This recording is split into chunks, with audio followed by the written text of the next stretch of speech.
नमस्कार, मैं डॉक्टर विशाल बंसल आज आप लोगों से बात करना चाहता हूँ कमर दर्द और उससे जुड़ी हुई विभिन्न बीमारियों के बारे में। हम सब लोग ये देखते हैं कि अधिकतर लोग जिनको कमर दर्द रहता है, कमर से नीचे पैरों में दर्द आता है, पैरों में भारीपन, झुंझुनाहट और सुन्नपन बना रहता है, उसके लिए हम समझना चाहेंगे कि ये क्यों शुरू होता है, इसको ठीक करने के क्या उपाय हैं और ये अगली बार कभी ना हो उसके क्या तरीके हैं। अधिकतर लोग काफ़ी लंबे समय तक इस परेशानी से जूझते हुए ये समझ नहीं पाते हैं कि वो इसको ठीक कर सकते थे आराम से, और फिर वो ऑपरेशन जैसी गंभीर स्थिति में पहुंच जाते हैं। हमारे शरीर में जो रीढ़ की हड्डियां होती हैं उनके बीच में डिस्क होती है। मैं आपको दिखाना चाहूँगा, इस तरीके से होता है। ये रीढ़ की हड्डियां ऊपर से नीचे तक रहती हैं, इनके बीच में डिस्क रहती है और पीछे की तरफ से पैरों को सप्लाई करने वाली नसें निकलती हैं। कई बार जिन लोगों की मांसपेशियां कमज़ोर होती हैं, जो लोग ज़्यादा भारी वजन उठाते हैं या फिर बहुत देर तक बैठ के काम करते हैं और अपनी कमर को सीधी नहीं रखते हैं, उस केस में ये मांसपेशियां कमज़ोर हो जाती हैं और डिस्क पे प्रेशर क्रिएट होने लगता है और वो डिस्क बाहर निकल के नस को दबाने लगती है। जब तक नस नहीं दबती है तब तक तो सिर्फ कमर दर्द ही बना रहता है, लेकिन नस दबने के बाद में ये दो साइड की नसें दिख रही हैं आपको, कुछ इस तरीके से नस डिस्क बाहर निकलना शुरू होती है और नस को दबाने लगती है और नस दबने के बाद में पैरों तक दर्द जाना चालू हो जाता है।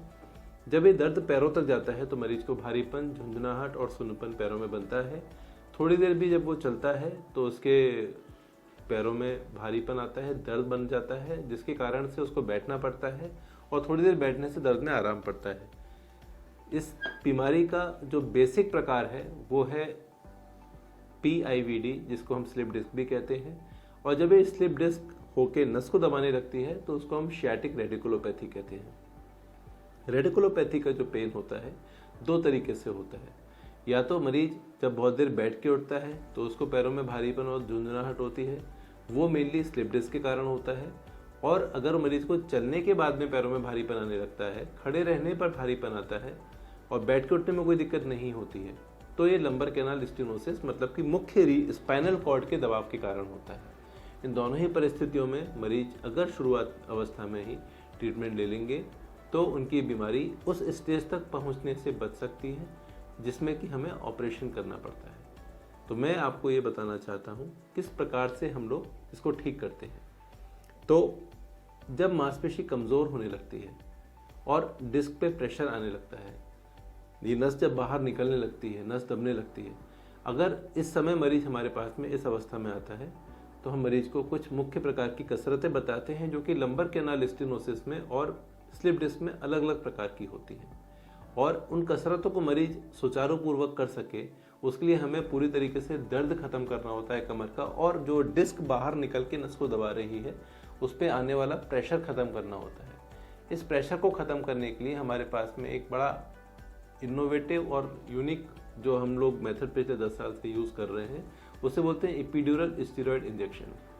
इस इंजेक्शन के माध्यम से हम वहीं पे वो इंजेक्शन लगाते हैं जहाँ पर वो नस दब रही होती है। डिस्क के द्वारा वो इंजेक्शन वहाँ जाता है, उस डिस्क को डिसॉल्व कर देता है, नर्व रूट के चारों तरफ जो इन्फ्लेमेशन होता है उसको ख़त्म कर देता है और उसके बाद में नस पे आने वाला दबाव जो पैरों तक पहुँच रहा है वो ठीक होने लगता है।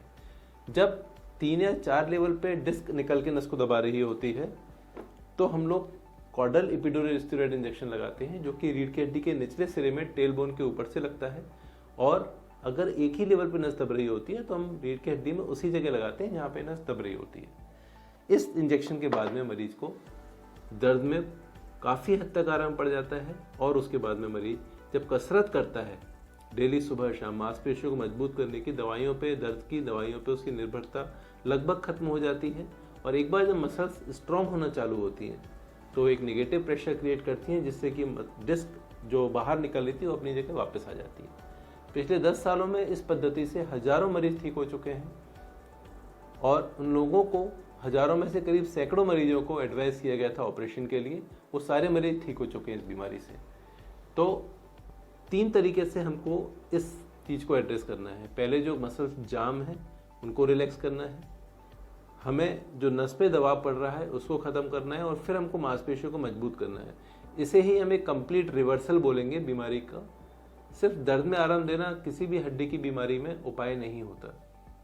सभी मरीजों को समझना पड़ेगा कि जितनी भी जॉइंट रिलेटेड प्रॉब्लम्स होती हैं वो जॉइंट के ओवरलोडिंग के कारण होती है। तो अब हम बात करेंगे कि जॉइंट की ओवरलोडिंग क्यों होती है। जॉइंट की ओवरलोडिंग होती है मसल्स के वीक होने के कारण। हमारे शरीर में भगवान ने मांसपेशियां, लिगामेंट, हड्डियां, टेंडन, ये सब एक संतुलित मात्रा में शक्ति देके बनाया है।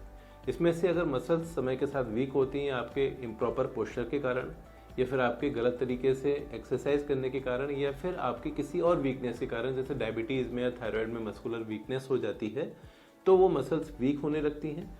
और जो मसल्स अपने ऊपर लोड बेयर कर सकती थी किसी भी ड्यूरिंग किसी भी पर्टिकुलर एक्शन के समय, वो सारा का सारा लोड जोड़ के ऊपर आने लगता है। और जोड़ मतलब कि जॉइंट, जो कि कार्टिलेज से मिलकर बना होता है। जैसे कि मैं आपके सामने एक घुटने का जोड़ दिखा रहा हूँ। ये आप देख रहे होंगे बोन है, उसके आगे की कवरिंग जो है वो वाइट है, ये कार्टिलेज होता है। इस कार्टिलेज में प्रेशर पड़ने के कारण से जब मसल्स वीक होने लगती हैं, कार्टिलेज की डैमेज होने लगती है और फिर जोड़ तेजी से घिसने लगता है। ये सिर्फ घुटने ही नहीं, ये एड़ी पे, कंधे पे, कोहनी पे, सभी जगह यही रूल अप्लाई होता है। अगर हम मसल्स को मजबूत रखेंगे और जोड़ पे आने वाले लोड को मसल्स के ऊपर ट्रांसफर करेंगे, ये हर बीमारी को रिवर्स करने का बेसिक प्रिंसिपल होता है।